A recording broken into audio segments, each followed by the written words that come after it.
এটা তো আসলে বড় আলাপ, কিন্তু আমি জানি না কতটা আলাপ এখন করতে পারবো, সব পয়েন্ট বলতে পারবো কিনা। না, ইন ডিটেইলস বলেন। আচ্ছা, প্রথমত তো আমাদের গত এক যুগেরও বেশি একটা চরম ফ্যাসিস্ট শাসন চলতেছিল। তো এবং রাষ্ট্রীয় সমস্ত পলিসি এবং প্রশাসন, আমলাতন্ত্র, পুলিশ এবং অন্যান্য বিভাগ, এটা শুধু দলীয়করণ হয় নাই, দলীয়করণের বাইরে আসলে মাফিয়াকরণ হয়েছে। মানে আওয়ামী লীগের মধ্যেও ছোট যে একটা গ্রুপ যারা সিন্ডিকেট করছে, যারা ব্যাকগ্রাউন্ডের দিক থেকে অনেকে আওয়ামী লীগের না, যেমন সালমান এফ রহমান, পুরা রাষ্ট্রটাকে ওরা গণমানুষের তো নাই, মানে সাধারণ গরিব মানুষের তো নাই, ইভেন কি মধ্যবিত্তের পক্ষেরও না, ইভেন কি সব বড় লোকের পক্ষেও না, যারা তাদের সাথে আছে এরকম ছোট একটা মাফিয়া গ্রুপের লুটপাটের কারখানা বানাই ফেলছিল। এক, দুই নাম্বার হচ্ছে যে সরাসরি এর আগে আমরা বাংলাদেশের ইতিহাসে এভাবে দেখি নাই যে আমাদের পাশের দেশ ইন্ডিয়া এমনভাবে সব কিছুতে ইনভলভ, এবং আমরা দেখলাম যে আওয়ামী লীগের সিনিয়র টপ মোস্ট লিডার এবং মন্ত্রীরা পর্যন্ত, হ্যাঁ, কার কত ইন্ডিয়ার সাথে ভালো সম্পর্ক আছে, কে কত ইন্ডিয়ার লয়াল, সে এটা বলতে খুব গর্ব ফিল করতো। এবং একই সাথে এটাকে তো ওরা ক্যাশ করতো। ধরেন কেউ সেক্রেটারি হইতে চায়, কোনো একটা এমপি হইতে চায়, কেউ একটা মন্ত্রী হইতে চায়, মনে হয় যে ইন্ডিয়ার ঘনিষ্ঠতা দেখাতে পারলে হয়। তারপরে তিন নাম্বার হচ্ছে যে উন্নয়নের নামে বেসিক্যালি লুটপাট হয়েছে জনগণের। ধরেন ভাগ্যের উন্নয়ন বলতে ধরেন স্বাস্থ্যের উন্নয়ন, শিক্ষার উন্নয়ন বা শ্রমিকের উন্নয়ন, এরকম কোনো সেক্টরে আপনি দেখাইতে পারবেন না যে হয়েছে কোনো একটা বিশেষ ডেভেলপমেন্ট হয়েছে। হ্যাঁ, অনেক বিল্ডিং হয়েছে, অনেক সড়ক হয়েছে, অনেক সেতু হয়েছে, এইগুলা বেসিক্যালি হয়েছে উন্নয়নের জন্য না, এগুলো একটা একটা বড় বড় প্রজেক্ট বানাইছে, কারণ বড় লুট করা যায়, বড় প্রজেক্ট হলে বড় লুট করা যায়। তো এই টোটাল ব্যাপারটাই জনগণের কাছে অনেক দিন ধরেই আসলে খোলাসা হয়ে গেছে। দেখেন বাংলাদেশের ম্যাক্সিমাম ব্যাংক ওরা লুট করে ফেলছে। মানে বাংলাদেশের ইতিহাসে কি পৃথিবীর ইতিহাসে মনে হয় কম এরকম উদাহরণ পাওয়া যাবে যে এরকম করে ওপেন ব্যাংক লুট করে সব বিদেশে পাচার করে দিচ্ছে টাকা পয়সা। তো সুতরাং সামগ্রিকভাবে বাংলাদেশের জনগণের মধ্যে নানা ক্লাসের মধ্যে, ইভেন কি আওয়ামী লীগের মধ্যে যারা সফট, মানে যারা সুশীল, যারা একটু বেটার লোক, এদের মধ্যে ব্যাপক বিক্ষোভ ছিল। কিন্তু আওয়ামী লীগ এই মাফিয়াগিরি টিকে রাখতে পারতেছিল কিভাবে? তারা পুরা জিনিসটাকে একটা কালচারাল পলিটিক্সের মাধ্যমে টিকে রাখতেছিল। কালচারাল পলিটিক্সটা কি? যে ওরাই সে মুক্তিযুদ্ধের পক্ষের শক্তি, আর বাকি সব যারা তাদের বিরোধিতা করে, এই মাফিয়া তন্ত্রের, এই লুটপাটের বিরোধিতা করে, ওরাই রাজাকার। বাংলাদেশে এরা নিজেরা মুক্তিযুদ্ধের পক্ষে শক্তি বলছে, আর বাকি সবাইকে রাজাকার বানাই দিচ্ছে, ইভেন কি মুক্তিযোদ্ধারাও রাজাকার ওদের ডিফেন্স। তো এই যে কালচারাল পলিটিক্সের মাধ্যমে পুরা সমাজকে দুই ভাগ করে রাখছে, এর সাথে আপনার যে ন্যারেটিভটা এখানে ওরা চালু করে রাখছিল, এর সাথে আপনার ওয়ার অন টেররের একটা ব্যাপার আছে। সেটা কি?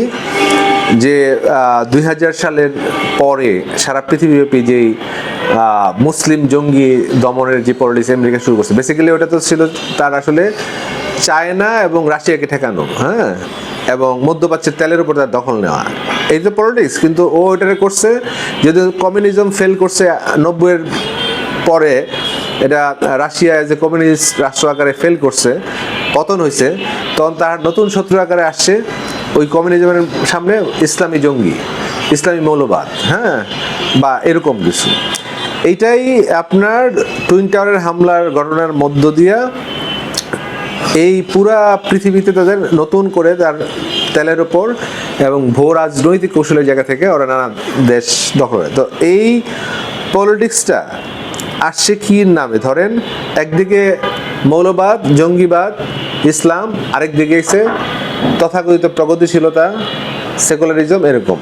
তো বাংলাদেশের কনটেক্সটের মধ্যে এটা দেখেন যে বাংলাদেশে একটা রাজাকার বিরোধী মুভমেন্ট ছিল প্রগতিশীলদের মধ্যে, মুক্তিযুদ্ধের পক্ষের। এটা একটা নিরপেক্ষ মুভমেন্ট আকারে ছিল, আওয়ামী লীগের মুভমেন্ট আকারে না। যদি আপনি দেখেন যে জাহানারা ইমামদের মুভমেন্টের ওই সময়টা 90-এর পরে, এটা কিন্তু আওয়ামী লীগের মুভমেন্ট আকারে শুরু হয় নাই, সময় ছিল এটা একটা সেন্টিমেন্ট, এবং এই মানে রাজাকারদের বিচার হয় নাই, হ্যাঁ, এটা আওয়ামী লীগই করে নাই, মানে শেখ মুজিবই করে নাই।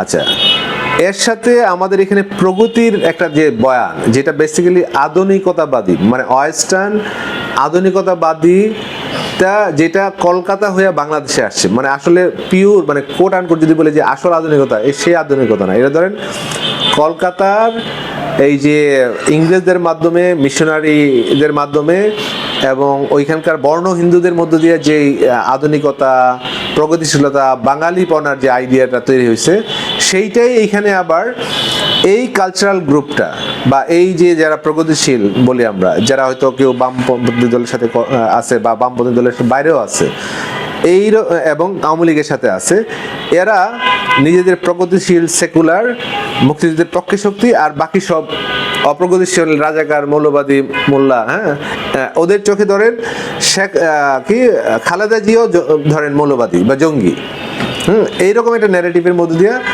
এই তাদের লুটপাটের। আর এইখানে তারা শেখ মুজিবের তো ঐতিহাসিক অবদান আছে, হ্যাঁ, ৭১ পর্যন্ত তার তো ডেফিনেটলি অবদান আছে, কিন্তু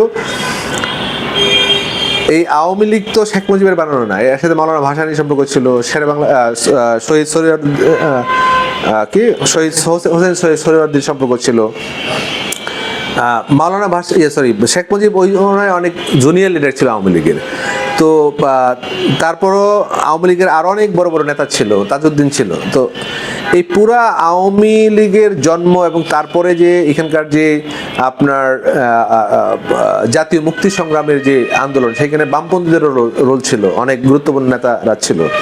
এই সব বিষয়টাকে মানে বাদ দিয়া এরা লুটপাটের জন্য একটা ফেসিস আইকন, শেখ মুজিবের ইতিহাসের ঐতিহাসিক শেখ মুজিবকে ওরা ফেসিস শেখ মুজিবের আইকন আকারে গত 12 বছর ধরে তৈরি করার চেষ্টা করলো, যে এমন এক দানব তৈরি করলো, শেখ মুজিবের এমন একটা মূর্তি তৈরি করবে যেটা একটা, যে এটা প্রায় আল্লাহর সমতুল্য, কারণ এটা সাংবিধানিকভাবে আপনি শেখ মুজিবের বিরুদ্ধে কিছু বলতে পারবেন না, এরকম বিধান ঢুকাইছে। হ্যাঁ, যে ওদের চিন্তাটা এমন যে এরকম একটা আইকনিক ফেসিজমের একটা এরকম একটা আইকনিক লিডার লাগবে, যার মধ্য দিয়ে তাদের সমস্ত লুটপাট এবং তাদের যেই কি বলে যে অপকর্ম আছে, এগুলোকে তারা জাস্টিফাই করবে। তো সেই জায়গা থেকে এটার যে কালচারাল ব্যাকগ্রাউন্ড এবং তার যে পলিটিক্যাল কনসিকুয়েন্স, এই সব কিছু মিলে মানুষ আমরা দেখলাম যে যারাই এটাকে বিরোধিতা করছে তাদেরকে জেলে নিচ্ছে, তার বিরুদ্ধে মামলা করছে,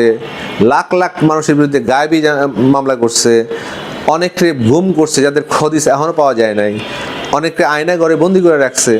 এবং এই পুরা কাজটা করার জন্য ধরেন কি বলা যায়, আমলা, পুলিশ, আর্মি, যারে যেখানে করাপ্ট বানানো যায়, যারে যেখানে টাকা পয়সা দেওয়া হোক, নানা সুযোগ সুবিধা দেওয়া হোক, পদোন্নতি দেওয়া হোক, প্রত্যেককে এটা একটা ইনভলভ করে এটা একটা ছোট মাফিয়া গোষ্ঠী আকারে ফাংশন করলো।